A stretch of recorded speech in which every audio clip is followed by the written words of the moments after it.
welcome to the second episode of Tea and Teach, the HSC English series. So what I want to focus on today is the first section of paper 1 of the HSC, which is often called the reading task section. This is a really neglected part of the paper. Students really tend to focus on their core text and essay writing, and they really kind of put this on the back burner. And it makes absolutely no sense because this is worth just as many marks as section 2 of the first paper, and yet students always kind of just, palm it off. And I want to show you how to do it. I want to go through a sample question today and how you'd answer that question, so you guys know you can actually practice and prepare for it, and that you can actually do really well in this session and kind of get yourself a buffer of marks. You don't want to go into the rest of the paper kind of already on the back foot because you haven't focused on this section 1. Okay, so what it will look like, it will be a series of unseen text. They will be from a different medium, so some will be non-fiction, some will be fiction, some could be an extract from a novel, it could be an article, poem, a visual text. They will kind of cover their bases in showing that you understand visual literacy across a different range and spectrum of text.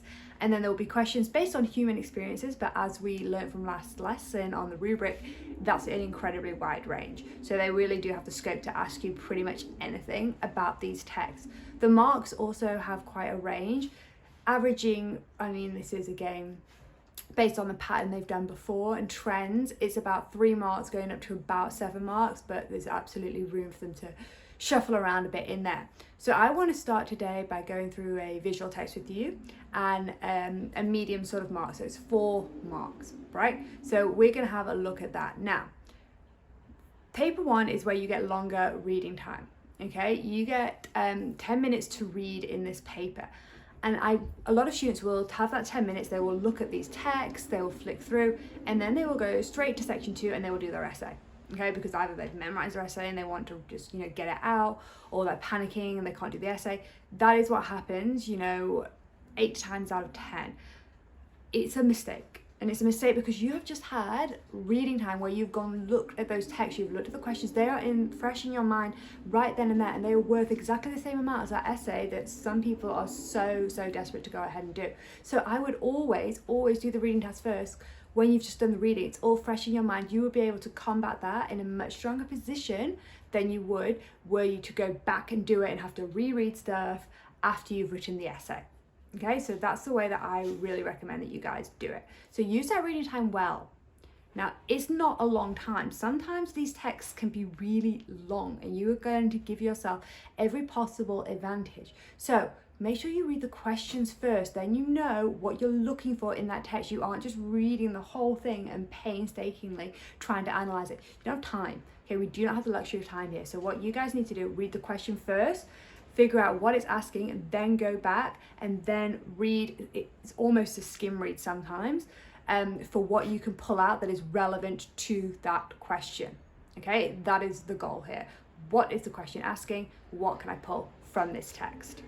Okay, so I'm going to practice what I preach, and I want you to write down this question first, okay? So the question that we're going to be looking at is, explain how text 7 explores the presence of anxiety within the modern human experience, and that is worth 4 marks. Okay, so we're looking, buzzwords here, anxiety, modern human experience.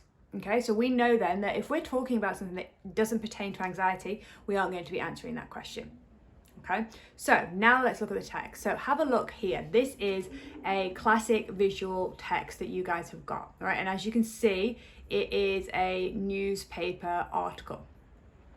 All right, so my biggest tip and trick for the reading task is, however much the value of the question is, that is how many points you need to make, right? So this is a 4-mark question. So you need to make 4 points about this text. For each one of those points, you need to be showing how the text is doing that. So that's a technique and the effect of that technique. So how it's showing that anxiety. That is the formula, okay? Point about the text, technique related to that point, effect. Explain the effect of that technique linking back to the question. Okay, so those 3 things you would repeat in this question 4 times, right? That is how you get the marks. It's quite, that's the way I want you to go about it. That's the formula I want you to follow. All right, if you can do that, then you stand a really good chance of getting some really good marks in this section. Okay, so have a look at the image up there now. All right, so with a visual text, we obviously want to be talking about visual literacy and visual techniques. All right, so obviously there's different techniques for the different kind of text. There'll be different ones for poems, there'll be different ones for nonfiction, and then there's obviously different ones for this. Now, you want to try and use, the more sophisticated ones as possible. If you do not have a kind of cheat sheet of these techniques, I highly recommend you create one, because fairly often they will have a visual text. Again, it isn't 100% guaranteed, but fairly often they will.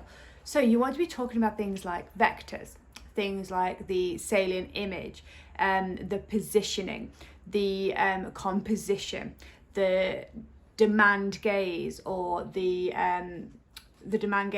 direct gaze, colors, symbolism. That's the kind of jargon that you guys want to be utilizing when you are talking about a visual text. All right, so looking at this one now. Okay, so from the offset, we can immediately see that this is quite clearly a satirical text on climate change, okay, in a modern world. Okay, we've got this businessman who is obviously having to put on his swimming gear because the world has been so impacted by climate change that we're now obviously having to wade our way to work through the trenches to get there. Okay, so the anxiety is obviously linked to that idea, isn't it, of climate change, of the future, and that's an obvious one for you to spot. Now, remember, we need 4 points about this. So we need 4 things that this image is trying to show us about anxiety in the modern human experience. So the first one that really stands out to me is the framing of this man. Okay, so if you look, he is framed against the door, all right, and he's hesitating, right? That hesitation to me shows a level of anxiety. They've shown him framed against the door and hesitating to kind of step out because he is anxious to enter this world where climate change has obviously had such a negative impact. All right, that's 1 point. Another point for me, quite a clear one, would be that salient image. So salient image, by the way, while normally it's quite clear to everyone, you can slightly differ in what you see as a salient image. You can't really be wrong about what the salient is for you. For me, I find these orange shorts to be the salient image for me. And it's obviously, the colour has been chosen because it's bright, it draws your attention. So it really kind of pulls you into noticing that complete contrast between this somber monochrome suit on the top half compared to these bright, outlandish orange shorts. So that contrast is really, the artist is really trying to draw attention to that there. He is prepared to enter this corporate world at all costs. Okay, he is willing to wade his way through to get there. And that could be, an analogy for the commodification of the world, of our obsession with profit and business over any kind of sense of morality or, self-care, self-worth. That could be a big point you can make, okay, about the salient image and drawing attention to that use of contrast. Another one that I've noticed is the positioning. Okay, so if you look at this image, you can see the positioning of this man is that obviously we just see his back. We cannot see his face. And I feel like that's been done very deliberately because it's supposed to kind of be indicative that this is a universal struggle. We aren't meant to take that this is any one person. This is an everyman. Okay, it is supposed to be representative of the mass. Okay, that everyone is now having to live in this world. Everyone is having to shoulder the burden of this anxiety in this new world fraught with, the repercussions of climate change. I think that's been done really, really deliberately. And then I also think that the way the bleeding of that water, you look, the way that it's actually, once the door's obviously been opened, the water has started to come in. I think that that's something that you could absolutely pick up on and talk about too. Because it's showing that it's encroaching on all aspects of life. Okay, you can't escape it. The door has been opened now, and it is going to come, and it's going to impact on even the privacy of your own home. Okay, you can't escape it, and that's obviously really relevant for anxiety. So you can see there, that was 4 points. Okay, we managed to make 4 points with 4 techniques. We talked about the salient image, we talked about the framing, we talked about 2 together really with the colour, symbolism and the contrast. We talked about the bleeding of the water, right? So we had plenty of things there, and they really clearly linked back to anxiety. So all I would have to do is to structure that response. You do not need any kind of intro or conclusion for a 4 marker, right? You dive straight into your response. You do not have time to waste here. And the markers know that, they acknowledge that. This is really quite a time constrained part of the task. So that's why you really need to focus on kind of getting in there, making your point, moving on to the next question. All right, for this 4 marker, you know, you'd really be spending 7 minutes or so doing the whole thing. And that time absolutely will fly when you're in there in the HSC, okay?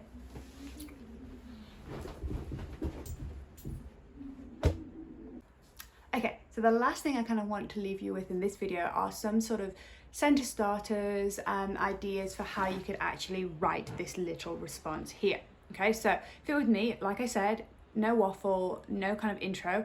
You go straight into the bulk of the question, and you need to make sure that that buzzword anxiety from the question is cropping up at least those 4 times in your response to make sure that marker knows you've engaged with that question, you've understood it, and you are responding to it. Okay, so I would start with something like, text 7 is a satirical text that conveys the struggle of anxiety within the modern world impacted by climate change. Okay, that's it. Okay, first sentence done. You've hit the, you've made it clear that you understand what the text is about, and that you've used that buzzword anxiety. Then you would just honestly move straight into your first point. The use of framing, and then you'd continue, you're really not stopping here. It is clear from the salient image that the anxiety is evident within the use of contrast through Okay, at the end, you really don't need anything. You'll make your final point, finish, link back to that question, move on to the next. Okay, that's really all you need to do in this reading task. So that was a visual text. I hope that that's kind of given you an idea. If you guys want to go and practice any, and you can always send me some and I can have a look at anything, or if you would like me to share some samples with you, I can also more than happy to do that. I want to look at each kind of text over the next few videos that you can possibly get here. So a poem, non-fiction extract, a novel extract, and we'll have a look at the sort of ways that you can target them, and also some higher value question marks. So, you know, 7 marker, how you'd answer that and how that's a bit different to a 4 marker. Because you guys, I don't, you know, as always, babbling on, but I really don't want you to neglect the reading task, because it's a really important part of the HSC paper, and it's an important part for you to get your marks, so that, you know, perhaps your essays aren't your thing, and this could be where you kind of accrue back some of those marks, so you actually gild that buffer in if you did perhaps dip down in your essay response. So I hope you have enjoyed this video. I hope you have found it useful. And like last time, if you could like and subscribe, that would be wonderful. And I will see you next week. Thanks, guys.